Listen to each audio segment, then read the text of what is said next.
जी students, तो ये सबके सामने आपकी 10th इंग्लिश का फुल बुक पेपर है जिस पैटर्न के अकॉर्डिंग आपका एनुअल एग्ज़ाम्स आते हैं।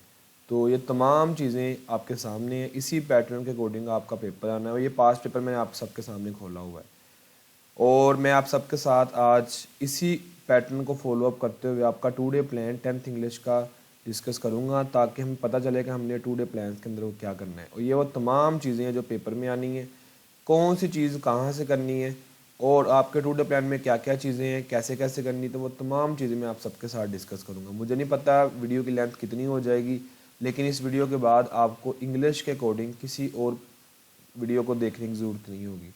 आप जस्ट ये वीडियो देख रहे हैं, आपको पता चल जाएगा कि ये शॉर्ट क्वेश्चन कहाँ से आनी है, ट्रांसलेशन कहाँ से आनी है, समरी कैसे करनी है, ऐसे करनी है, पैराग्राफ करनी है, डायरेक्ट इनडायरेक्ट कैसे करने हैं, उसके बाद पेरा वर्ड्स कैसे करने हैं, कहाँ से आते हैं, कौन से आते हैं, ट्रांसलेशन कैसे करनी है। तो वह तमाम चीज़ें मैं आप सबके साथ डिस्कस करूँगा जो कि एक स्टूडेंट को अपनी प्रिपरेशन के लिए ज़रूरी होती हैं, उसको पता होना चाहिए। ठीक है, तो सबसे पहले अगर हम देखते हैं तो आपके MCQs हैं।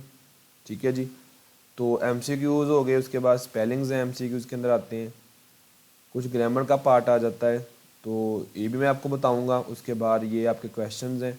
तो सीधा सीधा हम चलते हैं अपने प्लान की तरफ कि हमने क्या क्या करना है, कैसे करना है। अगर हम यहाँ से देखते हैं तो हमारे पास जो चीज़ें आ रही हैं वो ये हैं कि 8 चीज़ें हैं हमारे पास जो कि आनी है पेपर में।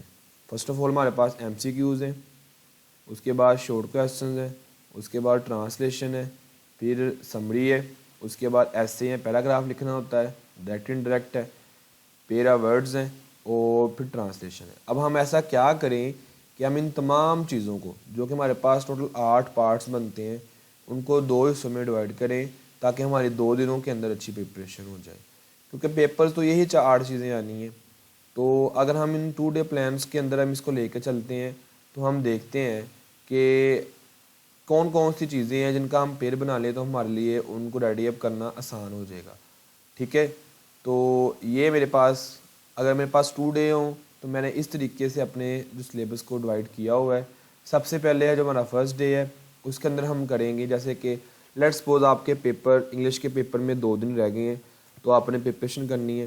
तो ये आपने फर्स्ट डे ये 4 चीज़ें करनी है। क्वेश्चन नंबर 2 करना है, क्वेश्चन नंबर 3 करना है, क्वेश्चन नंबर 4 करना है, क्वेश्चन नंबर 7 करना है। क्वेश्चन नंबर 2 शॉर्ट क्वेश्चन हैं आपके, फिर translation the paragraph into Urdu जो आपको क्वेश्चन नंबर 3 होता है, जो आपको ट्रांसलेशन आती है लेसन में से वो, फिर समरी या पेरा वर्ड्स है। अच्छा, ये कैसे कैसे करने, मेन क्वेश्चन तो हमारा ये है आज। ये तो हमने सीख लिया कि हमने पहले दिन ही ये चीज़ें करनी है। इसके अलावा आपने ये इन चारों के अलावा कुछ चीज़ नहीं करनी। फर्स्ट डे आपने यही 4 चीज़ें करनी है। अच्छा, अगर मैं इन 4 चीज़ों को एक दिन में रेडी अप करना हो तो मैं अपना प्लान बनाऊं, तो सिंपल सी बात है कि जो समरी है ना, वो सब स्टूडेंट्स को आती हैं, ऑलरेडी पहले से आती हैं। तो उसमें कोई ज़्यादा मुश्किल चीज़ नहीं है कि जो है मुझे समरी नहीं आती या मैंने याद करनी है। जितना मर्जी निकम्मा स्टूडेंट हो, उसको समरी पहले से आती होती है। उसके बाद आपके रहते हैं पेरा वर्ड्स। तो टोटल आपके पेरा वर्ड्स को 75 हैं। आपने उनमें से कोई से 50 कर लेने हैं, कोई से 50।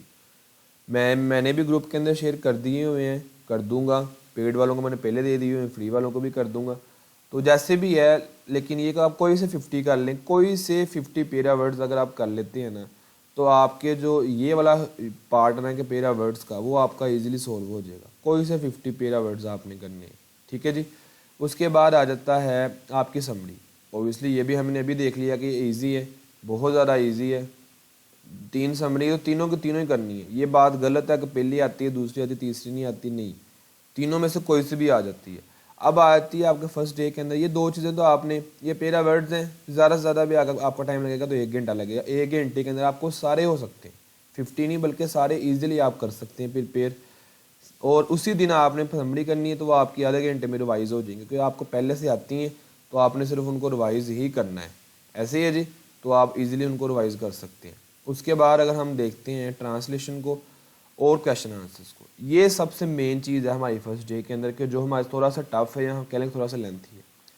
ट्रांसलेशन और क्वेश्चन आंसर्स आपने फर्स्ट 10 चैप्टर्स, जो आपके 10 चैप्टर्स हैं ना पहले, उनकी करनी है। अब 10 चैप्टर्स के अंदर 3 आ जाती हैं समरीज, और वो 3 समरीज अगर हम निकाल देते हैं तो पीछे मेरे पास बचते हैं 7 चैप्टर्स। आपने पहले 10 चैप्टर्स के अंदर जो 7 चैप्टर्स बनते हैं 3 समरीज को निकाल के उनके क्वेश्चन आंसर भी उनके करने हैं और आपने ट्रांसलेशन जो है पैराग्राफ की वो भी उनकी करनी है। ये सिंपल सा मेथड है। आपने 8 क्वेश्चन में से 5 करने होते हैं, आपने 5 करने होते हैं 8 में से, तो आपके वो इजीली हो जाते हैं। उन स्टूडेंट्स के जिन्होंने पहले 5, 6, 7 चैप्टर्स के जो ट्रांसलेशन भी किए होते हैं क्वेश्चन आंसर भी किए होते हैं। यकीन माने कि जो आपकी ट्रांसलेशन है ना, आप पास्ट पेपर्स को उठा के चेक कर सकते हैं कि 80 to 90% जो आपकी ट्रांसलेशन है पहले 5-6 चैप्टर्स के अंदर आ रही होती है। तो जिसने पहले 10 चैप्टर्स में से 3 समरीज निकाल के 7 चैप्टर्स जो बाकी बचते हैं उनकी ट्रांसलेशन कर ली और उनके जो क्वेश्चन आंसर्स कर लिए, तो उनका क्वेश्चन आंसर वाला पार्ट भी हो जाएगा। मीन्स मैं आपको अभी दिखाता हूँ। मैं इन 2 क्वेश्चंस की बात कर रहा हूँ। ये वाला क्वेश्चन नंबर 2 आपका ट्रांसलेशन वाला और क्वेश्चन नंबर 2 आपका क्वेश्चन आंसर, और जो 3 वाला है वो आपका है ट्रांसलेशन वाला। तो ये दोनों के दोनों आपके जो ना यहाँ से लेके यहाँ तक ये आपका सारा हिस्सा हो जाएगा इजीली। क्यों?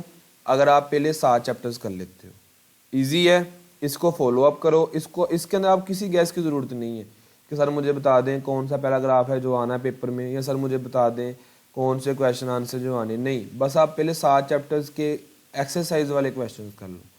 हाँ, अगर आपने क्वेश्चंस के अंदर समरीज भी ऐड करनी है तो वो उसके कितने कितने क्वेश्चन है, 2-2, 3-3 क्वेश्चन हैं, तो आप समरीज के अंदर समरीज को भी ऐड अप कर सकते हो। और यकीन मानिए अगर आप बैठे रहे एक दफ़ा याद करने के लिए तो आपको ज़्यादा से ज़्यादा 2 घंटे लगेंगे, आपको पहले 10 चैप्टर्स के शॉर्ट क्वेश्चन याद हो जाएंगे समरी के साथ या विदाउट समरी। 2 घंटे का यह काम है उस स्टूडेंट के लिए जिसने नंबर लेने, जिसने बहानेबाजी करनी है ओबियसली, फिर उसके पास कुछ भी नहीं है, उससे सारा दिन गुजार देना पहले चैप्टर के ऊपर ही बैठे बैठे, तो उसके लिए कुछ नहीं है, उसका कोई हिस्सा नहीं है। हाँ, जिस स्टूडेंट नंबर लेने हैं वो उसके नंबर आ सकते हैं अगर वो इस जो है पेयरिंग को, इस प्लान को फॉलो अप करता है।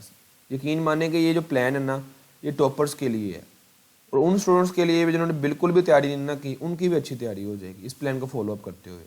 तो 3 समरीज हैं वो निकाल के 10 चैप्टर में से आपने ट्रांसलेशन भी करनी है, क्वेश्चन आंसर भी करनी है। ट्रांसलेशन भी आपकी उन्हीं में से आ जाएगी पहले 5-6 चैप्टर के अंदर से, और जो आप क्वेश्चन आंसर है वो भी आपने जो एक्सरसाइज के अंदर क्वेश्चन आंसर दिए हैं वो कर लेने हैं। इसके बाद अगर हम नेक्स्ट डे की बात करें, आपने रात 10 बजे से पहले पहले अपना जो फर्स्ट डे का काम है वो सारा जो है ना आपने वाइंड अप कर लेना है 10 बजे से पहले पहले। ठीक है जी, मतलब ये नहीं कि अब आप जब काम कर रहे हैं तो जो है वो अभी तक आपका फर्स्ट डे का काम रहता है और उसी को आप लेके आए हो सेकंड डे में। नहीं, जब आपने 2 डे प्लान को फॉलो अप करना है तो रात जो है 10 PM से पहले पहले आपने इस काम को वाइंड अप कर लेना है। ठीक है जी, जहाँ से मर्जी करें पैरा वर्ड्स, जहाँ से मर्जी करें समरी, जहाँ से मर्जी ट्रांसलेशन करें, जहाँ से मर्जी क्वेश्चन आंसर्स करें, आपने बस 10 PM से पहले पहले इसको वाइंड अप कर लेना है। इसको टाइम लगेगा आपका पैरा वर्ड्स को 1 घंटा, समरीज को 30 मिनट्स, और बाकी 2 घंटे इसको 2 घंटे इसको। मीन्स के टोटल आपके लगा लें 4 से 5 घंटे के अंदर आपका ये सारे का सारा पोर्शन जो है वो क्लियर हो जाएगा। पास होने वाले स्टूडेंट्स के लिए इतना पोर्शन ईजी है, वो इजीली कर सकता है ये वाला पोर्शन पास होने वाले स्टूडेंट के लिए। इसके बाद आगे सेकंड डे आपने क्या करना है, सेकंड डे आपने MCQs करने हैं। ठीक है, MCQs के बाद आपने ऐसे हैं पैराग्राफ, दोनों में से एक चीज़ करनी है। उसके बाद डायरेक्ट इनडायरेक्ट है, और लास्ट वाला क्वेश्चन नंबर 8 जो आपका आता है ट्रांसलेशन वो करनी है। क्वेश्चन नंबर 1 आपका MCQs है, 5 वाला जो है ऐसे पैराग्राफ है, और उसके बाद डायरेक्ट इनडायरेक्ट है, और 8 वाला क्या है ट्रांसलेशन है। अच्छा, MCQs कैसे करने हैं, ऐसे हैं पैराग्राफ कैसे करना है, डायरेक्ट वो भी मैं आपको बताने लगा। जैसे मैंने आपको सारी ये वाली ऊपर वाली डिटेल दी हुई है, अब मैं नीचे वाले आपको डिटेल देने लगा हूँ। ठीक है, अच्छा इसके अंदर क्या करना है, MCQs के अंदर आप लोगों ने MCQs का भी छोड़े, हम बाकी चीज़ों को देखते हैं। ऐसे हैं पैराग्राफ, आपका 15 जो है आपके नंबर का ये है, ऐसे हैं पैराग्राफ, ऐसे करना होता है, यहाँ पैराग्राफ करना होता है। मैं आपको ज़रा पेपर ओपन करके दिखाता हूँ, बहुत ज़रा बच्चों को कन्फ्यूजन होती है कि सर हमें ये समझ नहीं आती। तो क्वेश्चन नंबर 5 जो है ना आपका, क्वेश्चन नंबर 5 ये देखें यहाँ तक, ये आपको 15 नंबर का क्वेश्चन आता है, और इसके अंदर आपने 1, 2 और 3 आपने करने होते हैं ऐसे में से एक ऐसे, या फिर अगर आपने ऐसे कोई भी नहीं करना तो फिर आपने 3 पैराग्राफ में से एक पैराग्राफ करना है। मतलब टोटल 6 चीज़ें आपको आनी है, उन 6 में से आपने एक करनी है। ये नहीं कि एक ऐसे भी करना है और एक पैराग्राफ करना, नहीं, आपको टोटल चीज़ें पूछ कही जाएंगी, उनमें से आपने एक को जो है ना सॉल्व करना है। मुझसे अगर आप पूछे तो मैं कहूँगा कि पैराग्राफ करना आसान है। आप किसी भी हेल्पिंग बुक से, किसी भी हेल्पिंग बुक से आप ऐसे ना करें। 15 नंबर का ऐसे है, आप पैराग्राफ ही 15 नंबर का है, तो आप ऐसे ना करें, बल्कि आप जो है पैराग्राफ करें। ऑब्वियसली 15 नंबर ऐसे के, 15 नंबर पैराग्राफ के, दोनों में जो से चीज़ कर लो, आपको 15 नंबर मिलने। तो पैराग्राफ कितने करने हैं? पैराग्राफ आपने कोई से अपनी मर्जी के 10 कर लेने हैं। उन स्टूडेंट्स का जो कहते हैं रिस्क में हमने लेना ही नहीं है। अगर मुझसे पूछा जाए तो मैं ये कहूँगा आपको कि पहले किसी मॉडल पेपर से या किसी हेल्पिंग बुक से या बोर्ड ग्रामर से पहले 7 या 8 पैराग्राफ कर लें। टोटल आपके पैराग्राफ 20-25 बनते हैं, और जिस बच्चे ने 7-8 कर लिए ओबियसली उसका उनमें से एक आना ही आना है। 3 जब आने हैं, पहले 7-8 में से 3, अगले 7-8 में से 3, और उसके बाद अगले 7-8 में से 3। तो जिसने सिर्फ और सिर्फ पहले 7-8 पैराग्राफ कर लिए, यकीन माने उसका ये जो 3 पैराग्राफ आने ना, उनमें से एक पैराग्राफ वो भी आना है। देखो 1, 2 और 3। अच्छा देखो ये जो दिए हुए ना आपको, तीनों के तीनों ही, अच्छा यकीन करो कि ये तीनों के तीनों ही पहले 10 में है। पहले 10 के अंदर ये तीनों आते हैं। मीन जिस बच्चे ने ये तीनों कर लिए ना, उसको तीनों के तीनों पैराग्राफ आते होंगे, जिस बच्चे ने 10 पहले कर लिए। 20-25 टोटल हैं, आपने सारे नहीं करने। अगर आप ढूंढ रहे हो गैस को, तो यकीन करें कि गैस पेपर्स में बहुत ही कम आते हैं। प्लान्स आते हैं, प्लान्स। अब गैस का ज़माना नहीं है, प्लान्स का ज़माना है कि प्लान क्या हो हमारे पास, हम कहाँ से कौन सी चीज़ करें तो हमारी जो है ना अच्छे मार्क्स आ जाए। आसान कर लें पैराग्राफ, लेकिन पहले 7-8-10 जो है ना आपने कर लेने। आपका एटलीस्ट कम से कम एक ऐसे जो है या एक पैराग्राफ आपका आ जाएगा। अल्टीमेटली लास्ट पे अगेन वही वर्ड्स कि 10 पैराग्राफ या 7-8 पैराग्राफ आपने पहले करने हैं। आपको उनमें से कम एक पैराग्राफ आ जाएगा। तो ऐसे हमने नहीं करने, पैराग्राफ करने हैं तो 3 पैराग्राफ होने, 3 में से एक आपका आ जाएगा। उसके बाद अगर हम आगे चलते हैं MCQs के, MCQs कहाँ से करने? कोई सा मॉडल पेपर ले लें। कोई सा मॉडल पेपर लेके आप क्या करें, उस मॉडल पेपर के अंदर जितने MCQs दिए हुए हैं शुरू से लेके आखिर तक, आप सिर्फ और सिर्फ 1 घंटे के अंदर कर सकते हैं। आंसर वहाँ पे दिए हुए हैं, आपने क्या करना है, उसको सिर्फ कह लें कि जो यूटिलाइज ही करना है, तो आप इजीली कर सकते हैं। आपको आंसर दिए हुए हैं, आपने जस्ट आंसर देखने हैं, उनको याद करना है, तो आसानी के साथ हो सकता है, कोई ज़्यादा मुश्किल काम नहीं है। उसके बाद अगर हम डायरेक्ट इनडायरेक्ट की बात करें, अच्छा MCQs के हवाले से ये भी बता दूंगा कि मैं भी फाइल सेंड कर देता होता हूँ स्टूडेंट्स को, उसमें भी पास पेपर्स होते हैं, तो पास पेपर के क्वेश्चन MCQs होते हैं, तो वो ईजिली हो जाएंगे। अच्छा एक चीज़ और, वो स्टूडेंट्स जिनको फेल होने का डर है, यहाँ पर मैं उनको बता देता हूँ। अच्छा मैं उनको लास्ट पे ज़्यादा प्लान थोड़ा सा देता हूँ, जिनको फेल होने का ज़्यादा मसला है कि मैं फेल ना हो, मेरी सैप्ली ना आ जाए। उसके बाद आप क्या कहते हैं, डायरेक्ट इनडायरेक्ट। डायरेक्ट इनडायरेक्ट क्या करना है आप लोगों ने कि यूट्यूब के ऊपर कोई सी एक वीडियो देख लें जो कि डायरेक्ट इनडायरेक्ट के रिलेटेड हो। ठीक है, आप क्या करें, आप यूट्यूब पे जाके लिखें 10th English direct indirect lecture. 10th का इंग्लिश का डायरेक्ट इनडायरेक्ट का लेक्चर आ जाएगा। आप 20-30-40 मिनट का होगा, वो आप देख लें। आपने पैराग्राफ अगर याद करने हो तो 2 घंटे के अंदर आपको 7-8 पैराग्राफ याद हो जाएंगे इजीली। MCQs करने होंगे 1 घंटे में वो हो जाएंगे, 1 घंटे में आपके डायरेक्ट इनडायरेक्ट हो जाने। लास्ट पे आता है आपका ट्रांसलेशन, क्वेश्चन नंबर 8। मैं आपको दिखाता हूँ ये वाला ट्रांसलेशन वाला क्वेश्चन। ये आप ये इस क्वेश्चन की बात हो रही है। ठीक है, ये वाला। तो इसमें भी आपको पास 2 चीज़ें हैं, या तो आप लाइब्रेरी के ऊपर 10 सेंटेंसेस लिख सकते हैं, अगर आपको लाइब्रेरीज़ के बारे में कुछ आता है, कुछ लिखना आता है या कुछ चीज़ें पता है, या फिर आपको इसकी ट्रांसलेशन करनी पड़ेगी। अब ये बोर्ड की ग्रामर में दिया हुआ है, पहले से आपको पैराग्राफ दिए हुए हैं ये वाले ट्रांसलेशन वाले, क्वेश्चन नंबर 8 वाले।